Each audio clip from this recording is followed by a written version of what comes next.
Hi നമസ്കാരം. Welcome to Black Coffee. എല്ലാവർക്കും സുഖമാണെന്ന് വിചാരിക്കുന്നു. ഇന്ന് നമ്മളിപ്പോൾ ന്യൂസിൽ കണ്ടിട്ടുണ്ടായിരിക്കും, Bangalore metro, metro yellow line inauguration done. Okay, അത് സ്പെഷ്യലി ഞാൻ സ്റ്റേ ചെയ്തിട്ടുണ്ടായിരുന്ന സ്ഥലമാണ് ഇലക്ട്രോണിക് സിറ്റി. അപ്പോൾ എനിക്കറിയാം അവിടേക്ക് യാത്ര ചെയ്യുമ്പോഴുള്ള ബുദ്ധിമുട്ടുകളൊക്കെ എന്തൊക്കെയാണെന്ന്. വളരെ എക്സൈറ്റഡ് ആണ്. ഇപ്പോൾ മെട്രോ യെല്ലോ ലൈൻ സ്റ്റാർട്ട് ചെയ്തിരിക്കുന്നത്. നമ്മളുടെ പ്രത്യേകിച്ച് ബൊമ്മനഹള്ളി സിൽക്ക് ബോർഡൊക്കെ ഉള്ള ആളുകൾക്ക് അറിയാം അവിടുത്തെ ട്രാഫിക് എന്താണെന്ന്. അപ്പോൾ ഇത് വളരെ ഉപകാരപ്രദം. ഇത് ബൊമ്മസാന്ദ്ര വരെ ഉണ്ട്. കുറേ സമയം ലാഭിക്കാൻ പറ്റും. വീഡിയോസ് കാണാം. ഓക്കെ, അങ്ങനെ 8 വർഷത്തെ കാത്തിരിപ്പിന് ശേഷം നമ്മുടെ മെട്രോ യെല്ലോ ലൈൻ ഉദ്ഘാടനം ചെയ്തിരിക്കുകയാണ്.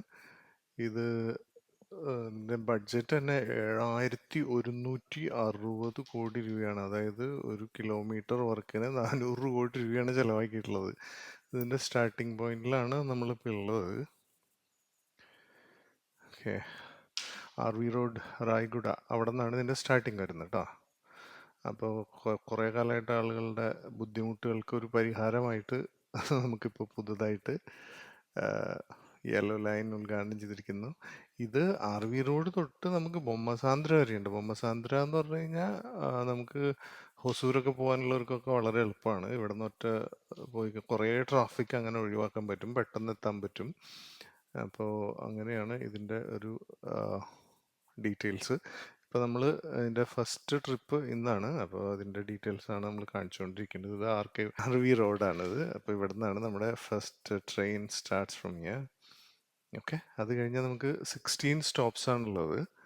അതൊക്കെ മേജർ ട്രാഫിക് ഏരിയാസ് ആണ്. അപ്പോൾ നമുക്കറിയാം RV റോഡ് കഴിഞ്ഞ് കഴിഞ്ഞാൽ അതാ ട്രെയിൻ വന്നു. നമുക്ക് ട്രെയിനിൻ്റെ ഉൾഭാഗമൊക്കെ ഒന്ന് കാണാം. ഓക്കെ, സോ ഇതുപോലെയാണ് ട്രെയിനിൻ്റെ ഉൾഭാഗമൊക്കെ ഇരിക്കുന്നത്. ഓക്കെ, അപ്പോൾ നമുക്ക് മേജർ സ്റ്റോപ്സ് ടോട്ടൽ 19 കിലോമീറ്റേഴ്സ് ആണ് ഇതിൻ്റെ ഡിസ്റ്റൻസ്. ഈ യെല്ലോ ലൈനിൻ്റെ ഡിസ്റ്റൻസ് 19 കിലോമീറ്റേഴ്സ് ആണ്. അത് RV റോഡ് തുടങ്ങി ബൊമ്മസാന്ദ്ര വരെയാണ് ഇതിൻ്റെ end to end point. Okay, so ഇതിൻ്റെ ഇടയ്ക്കുള്ള മേജർ സ്റ്റോപ്സ്, അതായത് മേജർ സ്റ്റോപ്സ് ഇതൊക്കെ വളരെ അത്യാവശ്യമുള്ള സ്റ്റോപ്പാണ്. ഒന്ന് BTM ലേഔട്ട്, പിന്നെ Jayadeva hospital, central silk board. Everybody know silk board എന്ന് കേട്ടാൽ തന്നെ ആൾക്കാർക്ക് പേടിയാണ് ട്രാഫിക്കിനെ കുറിച്ച്. അപ്പോൾ അവിടെയൊക്കെ കുറേ നമുക്ക് ബുദ്ധിമുട്ട് ഒഴിവായി കിട്ടും. മുഴുവനല്ല, കാരണം ഇനി അടുത്തൊരു ലൈനും കൂടി വരണം. അതായത് ഇവിടെ നിന്ന് സ്റ്റാർട്ട് ചെയ്ത് നമുക്ക് ഈ KR പുരം ഏരിയയിലേക്ക് കണക്ട് ചെയ്യുന്നൊരു അതിൻ്റെയും കൂടി മുഴുവനായിട്ട് വർക്ക് കഴിഞ്ഞാൽ ഇത് വളരെ ഈസി ട്രാൻസ്പോർട്ടിങ് ആയിരിക്കും. കാരണം അവിടെയും കുറേ ടെക് ഹബ്ബുകളുണ്ട്. ഇവിടെ ഇപ്പോൾ ഇത് സദേൺ ബാംഗ്ലൂരാണ് ഇവർ ഉദ്ദേശിക്കുന്നത്. കാരണം ഇവിടെ ഈ ടെക് ഇൻഡസ്ട്രി ഒക്കെ കഴിഞ്ഞ് പിന്നെ കുറേ ലാബുകൾ അങ്ങനെ കുറേ സംഭവങ്ങളൊക്കെ ഉണ്ട്. ഓക്കെ, അപ്പോൾ BTM layout, Jayadeva hospital, central silk board, Bommanahalli. My god, ബൊമ്മനഹള്ളിയൊക്കെ ഭയങ്കര ട്രാഫിക്കുള്ള സ്ഥലമാണ്. അത് ഞാൻ താമസിച്ചിട്ടുണ്ടായിരുന്നത് കൊനപ്നാഗ്രഹാര ഇലക്ട്രോണിക് സിറ്റിയാണ്. അപ്പോൾ എനിക്കറിയാം.